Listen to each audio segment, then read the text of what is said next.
Neste bloco eu quero tratar desse importantíssimo tema que diz respeito à atuação da Defensoria Pública na qualidade de custos vulneráveis. A Defensoria como guardiã dos vulneráveis. Pessoal, a Defensoria como custos vulneráveis, ela nos apresenta uma forma atípica de intervenção de terceiros pela Defensoria Pública. Então, cuidado com esse começo, ó. É uma forma atípica de intervenção de terceiros pela Defensoria, em que ela vai atuar em certas causas com o objetivo de levar a perspectiva das pessoas em situação de vulnerabilidade àquelas causas que envolvam direitos desses grupos. A Defensoria como custos vulneráveis, ela age como uma porta-voz da realidade desses grupos, dos interesses desses grupos vulneráveis, para que se possa, assim, subsidiar o processo de tomada de decisão.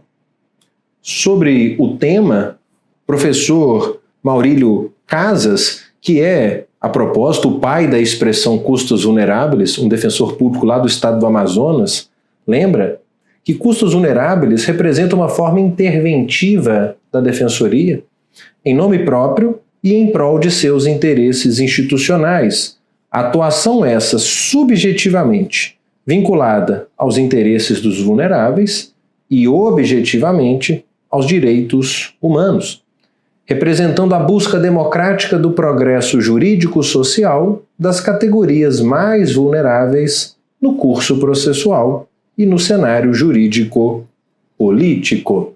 Bom, então repito, a ideia de defensoria como custos vulneráveis, ela é guardiã dos vulneráveis, é forma típica de intervenção de terceiros pela DP com esse propósito, levar a perspectiva de pessoas em situação de vulnerabilidade para aqueles processos que estejam sendo discutidos direitos, interesses, a realidade dessas pessoas.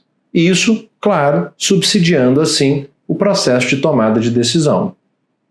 Costuma-se dizer que o Ministério Público, ele, como custos iuris, o Ministério Público está para essa figura do custos iuris, assim como a Defensoria Pública está para a figura do custos vulneráveis.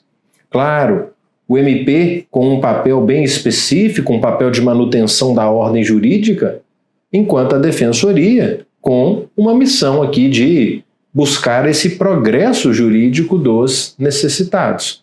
Então, essa relação acaba sendo inevitável, né? O MP como custos iuris e a Defensoria como custos vulneráveis.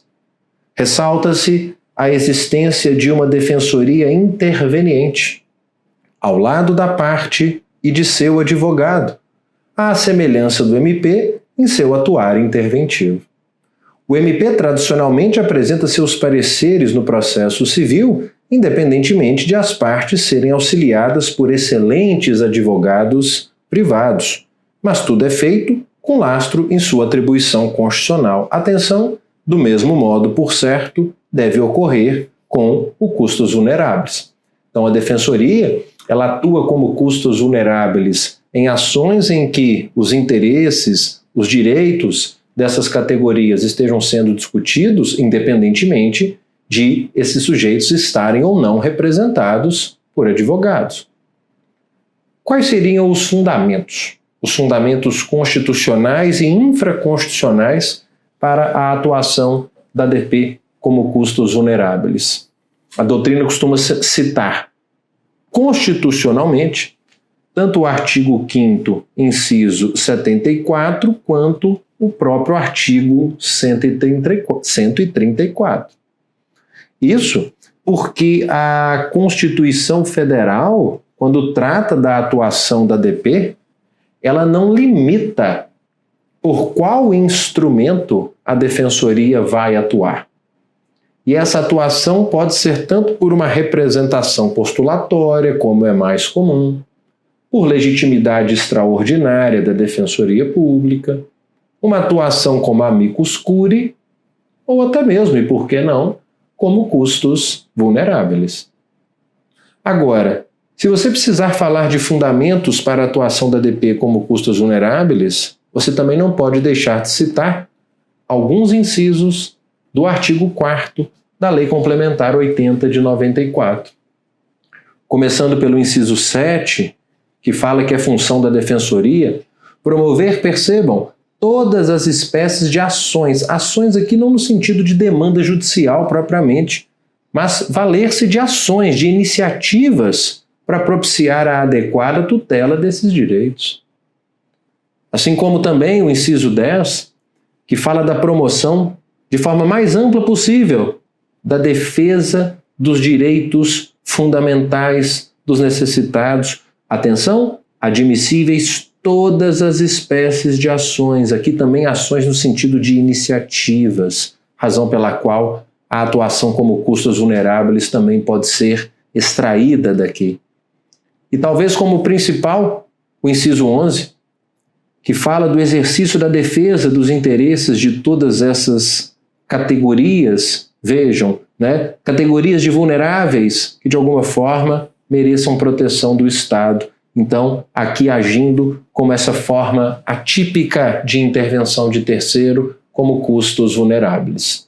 Fundamentos constitucionais e infraconstitucionais. E o Código de Processo Civil, para a visão praticamente pacífica da doutrina, traz um dispositivo em especial que chancela essa possibilidade da ADP na atuação nessa condição, que está lá no contexto das ações possessórias multitudinárias, também chamadas de coletivas, aquelas em que há um grande número de ocupantes naquele terreno, por exemplo, um movimento social que ocupou determinada propriedade. E o artigo 554, parágrafo 1º, fala que nesses casos, nos casos de ação possessória, em que figure no polo passivo grande número de pessoas, as possessórias multitudinárias, vejam, se o processo envolver pessoas em situação de hipossuficiência econômica, a Defensoria Pública deverá ser intimada. E a doutrina em peso refere-se a esse dispositivo como um dispositivo que contempla, nesse contexto, a atuação da Defensoria como custos vulneráveis. Gustavo, mas ela pode atuar tanto em representação desse grupo, como custo e também como custos vulneráveis? Sim. Então você pode ter uma dupla atuação da Defensoria em demandas dessa natureza. Veja, o próprio Conselho Nacional de Justiça, ele trabalha essa questão quando traz aqui no seu relatório de pesquisa os conflitos fundiários coletivos, um apontamento para a situação em que a ADP tem verdadeiramente assumido um duplo papel nessas ações, as ações possessórias coletivas de imóveis, quais sejam o de representação da coletividade e o papel de custos vulneráveis. Tal admissão é importante para além da possibilidade de representação, uma vez que tem consequências para a interposição de recursos no processo, bem como para a possibilidade de adequada representação processual da coletividade, trazendo elementos ao processo que superem o interesse individual patrimonial que é predominante nas ações possessórias.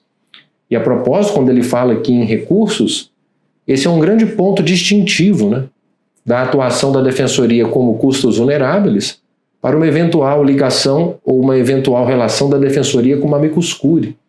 Os poderes do amicus curiae são bem mais restritos do que quando a Defensoria atua como custos vulneráveis. Ela tem plena liberdade recursal, diferente do amicus curiae, que só tem ali como admissíveis aqueles recursos previstos no artigo 138.